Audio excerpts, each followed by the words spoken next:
Muy buenas, profesora. Esta es mi presentación sobre la Confederación Etrusca. Para entrar en contexto sobre los etruscos es necesario conocer lo que pasó anteriormente. Y es que según Palotino, la tradición clásica creyó que el origen histórico de los pueblos de Italia sucedió de forma instantánea o prodigiosa, pero desconfiando de estas ideas, los historiadores y arqueólogos se dieron a la tarea de investigar el origen de esos pueblos, planteando así la hipótesis de una invasión prehistórica de los itálicos europeos, los mismos siendo portadores de una propia lengua y una civilización. Se tiene presente que la unidad lingüística indoeuropea iba de la mano de la idea de que existía un parentesco originario de los pueblos históricamente distanciados. Esta idea asume que vienen de un mismo lugar de origen y que posteriormente hubo una dispersión. Nace por distintas circunstancias la idea de una invasión itálica a la Italia prehistórica.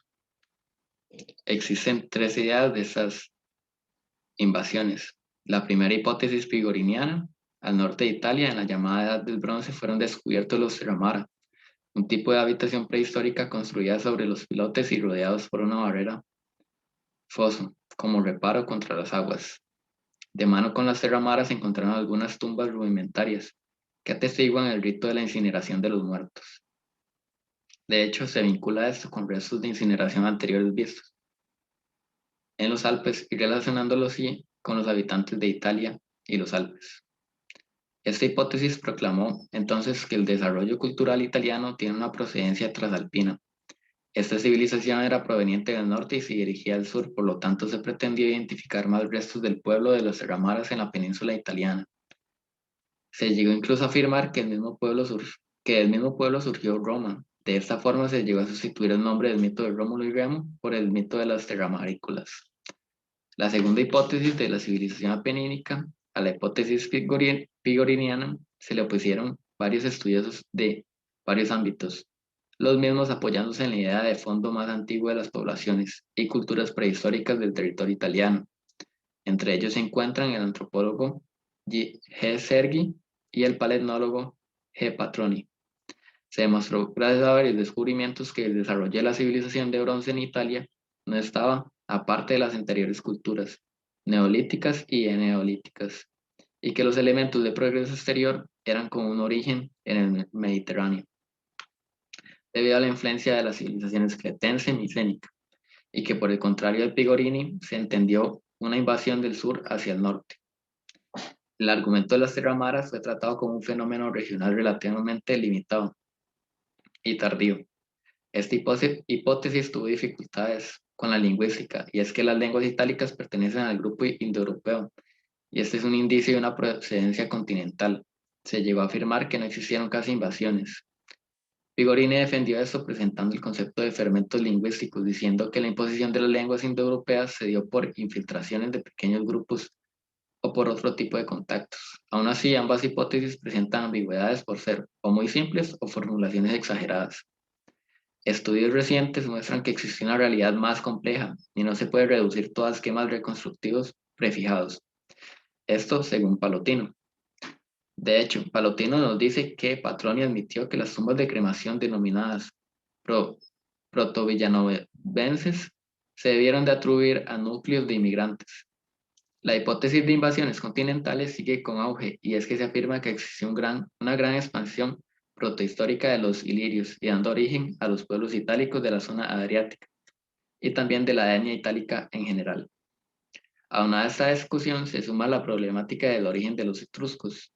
Los etruscos son de una Italia en la que pertenecen a la misma desde que existen los primeros documentos escritos y datos de tradición histórica hasta la unificación realizada por Roma. A diferencia de Grecia, la historia prerromana se diferencia, ya que son varios pueblos que la constituyen. Estos pueblos que, distanciados desde antes, pasaron posteriormente a estar separados en el mandato de Augusto, y ha perdurado a la distribución actual moderna.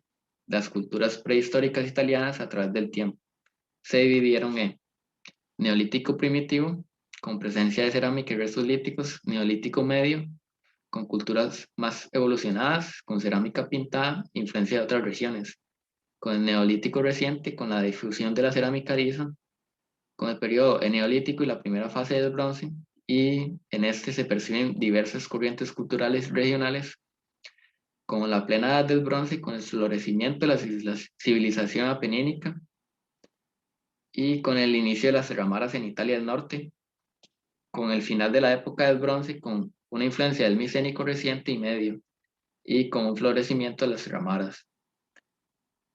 Y por último, con el comienzo de la Edad de Hierro, primera colonización griega del sur de Italia y de Sicilia, con un surgimiento de grandes centros históricos. Esta cronología, aunque bien planteada, tiene poca valoración histórica, ya que se fundó en argumentos indirectos. Existe una dificultad en clasificar los hechos culturales italianos, además de una escasez de datos. ¿Pero de dónde vienen los etruscos? Esta es una imagen que representa a las terramaras. La, la primera hipótesis de dónde vienen los etruscos eh, nos dice que perdón, existieron tres hipótesis. La primera procedente de Heródoto sostiene el origen oriental. La segunda propuesta por Dioniso de Halicarnaso sostiene el carácter autóctono de los etruscos, mientras que la tercera, que posee Tito Livio, sostiene una procedencia del norte. Eso según Agustín. La hipótesis de la historiografía antigua.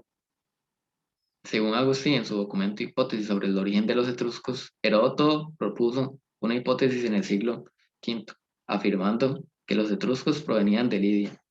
Se nos dice que bajo la guía de Tirreno, hijo de Atis, o según otra teoría de Tirreno y de su hermano Tarconte, en este caso hijos del rey Telefo de Misia, en torno al siglo XIII a.C., habiendo primero atravesado muchos pueblos, habría por fin llegado cerca de los Umbros, sobre la costa occidental de Italia, y en ese país construyeron 12 ciudades, donde viven hasta hoy. Los Lidirios, ya en Italia, habrían cambiado su nombre por el de Tirrenos, en referencia a uno de sus líderes, para más tarde convertirlo en latino, Tusi, derivado de un rito sacrificial. Eso según Agustín. De hecho, esta teoría fue bastante aceptada. La hipótesis de la autoctonía es presentada por Dioniso de Halicarnaso y sostiene el origen autóctono de los etruscos. Afirma que entre los etruscos, los lidios y los pelasgos no existía afinidad cultural, religiosa y lingüística, y que los etruscos se llamaban a sí mismos Racena.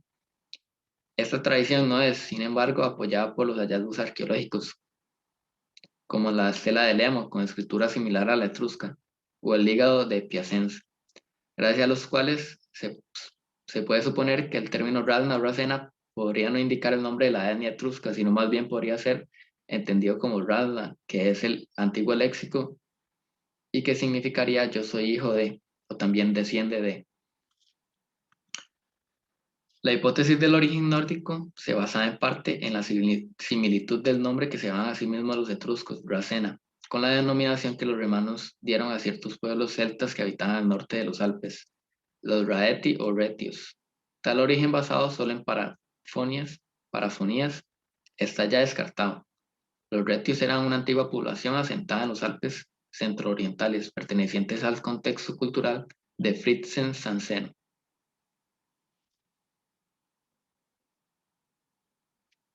Es aquí donde entra la figura de los villanovianos. Villanoviano es el nombre convencional y moderno de un aspecto cultural protohistórico definido sobre la base de las características de los restos materiales. El nombre deriva de la localidad Villanova, parte de la comunidad Castenazo, en la ciudad metropolitana de Oronia, donde entre 1853 y 1855 Giovanni Cosadini encontró los restos de una necrópolis, sacando a la luz 193 tumbas, de las cuales 179 eran de incineración y 14 de inhumación. La característica principal que distinguía las tumbas de incineración era la presencia de un vaso o osario que contenía las cenizas del difunto, de forma bicónica, cubierto con un pequeño recipiente como tapa, colocado en un compartimento protegido por losas de piedra. Giovanni Cosadini se continúa trabajando también en el bronce, pero en ese material ya no se usa de forma tan habitual. Perdón, se continúa trabajando también en el bronce, pero ese material ya no se usa de forma tan habitual como anteriormente. Su uso se reserva para pequeños objetos decorativos, para estatuillas, votivas o para recipientes ligados al culto.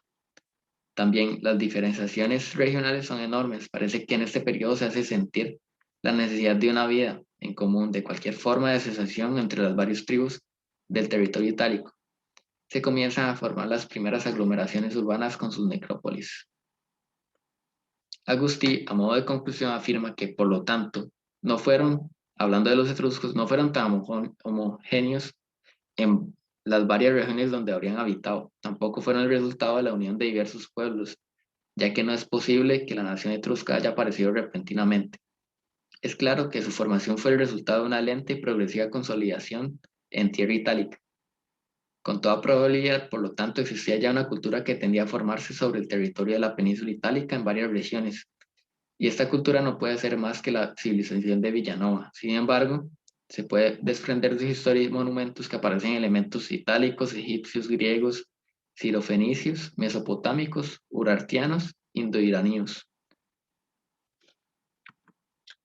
La nomenclatura etrusca. La lengua etrusca no presenta indicios de pertenecer a la familia de lenguas indoeuropeas. Expertos en lenguas antiguas sugieren que el etrusco era una lengua con raíces paleolíticas, arraigada en una época muy anterior al momento en que los pueblos indoeuropeos se asentaron en Italia, confirmándose con ello la presencia en estas tierras italianas de un pueblo prehistórico no indoeuropeo. Cualquier estudio para buscar una lengua común con la etrusca ha resultado infructuoso. Las primeras inscripciones etruscas aparecieron en el 700 a.C., pero posteriormente adoptaron el alfabeto griego por razones comerciales. Los etruscos desconocían las consonantes sonoras y aparentemente parece una lengua de fácil lectura, pero de difícil comprensión del sentido de las palabras.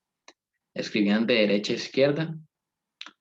El alfabeto empleado por los etruscos tenía su origen de una forma del griego arcaico. Este alfabeto constaba de 26 caracteres, si bien el número variaba con el paso del tiempo, y de una ciudad a otra. La mayor parte de los estudios afirman que las runas derivan del alfabeto etrusco y el alfabeto romano fue desarrollado por los etruscos. La península, la península itálica de aproximadamente 250.000 kilómetros de superficie, se prolonga por unos 1.200 kilómetros hacia el sur, hacia el sureste de los Alpes, en dirección al mar Mediterráneo, dejando al este el mar Adriático, que la separa de los Balcanes y la península griega. Al oeste en el mar Tirreno, enmarcado por los islos de Conserga y Cerdeña, y cerrado por la isla de Sicilia. Con una característica forma de bota, tiene en sus costas del sur el Golfo de Tarento, continuado por el mar Jónico que la separa de la península griega al este. El estrecho canal de Otranto, que une los mares Adriático y Jónico, tiene un aproximado de 70 kilómetros. Surcada longitudinalmente por la cordillera de los Montes Apeninos, la península italiana cuenta con varias regiones de planicies fértiles regadas por las cuencas de los principales ríos, el Po al norte, el Arno un poco más al sur y el Tíber en la zona central, el primero de los cuales desemboca en el mar Adriático y los dos últimos en el mar Tirreno. ¿Qué relación tuvieron con Roma y cuál fue la influencia de Grecia? La influencia griega se nos da y nos dice que, dotados de un grado de civilización muy superior al de las poblaciones itálicas de esos territorios, impusieron culturalmente sobre ellas, desarrollando una estructura de ciudades-estados unidas por una comunidad de religión y de culturas similares a la de la antigua Grecia. El contacto con los griegos de las cercanas colonias de Sicilia, el sur de la península italiana, ejerció importante influencia en algunos aspectos de la civilización etrusca, especialmente en la arquitectura y la pintura. Cabe a los etruscos haber introducido a la arquitectura griega una importante innovación que luego sería transmitida a la civilización romana al emplear en sus construcciones las bóvedas y arcos. Y la relación con Roma se dio en que, según la leyenda, se fundó la ciudad de Roma. Coexistían en el área centrada en el mar Tirreno las civilizaciones fenicia, griega y etrusca. Esta última directamente colindante con los pueblos itálicos, principalmente los latinos habitantes de la zona del Asia, al sur del río Tíber. Había desarrollado con ellos una convivencia que permitió a los latinos, sin perder su identidad étnica, asimilar muchos componentes de la superior civilización etrusca. Los etruscos, aliados con los cartagineses, habían logrado expandir su hegemonía desde la llanura del Po hasta el sur del río Tíber, pero debieron enfrentar la presión que desde las estribaciones de los Alpes ejercía otro pueblo, los galos cisalpinos, que invadieron las fértiles llanuras de la cuenca del Po. Enfrascados, los etruscos en resistir a los galos por un lado y los griegos y cartagineses en sus contiendas por el dominio en el Tirreno.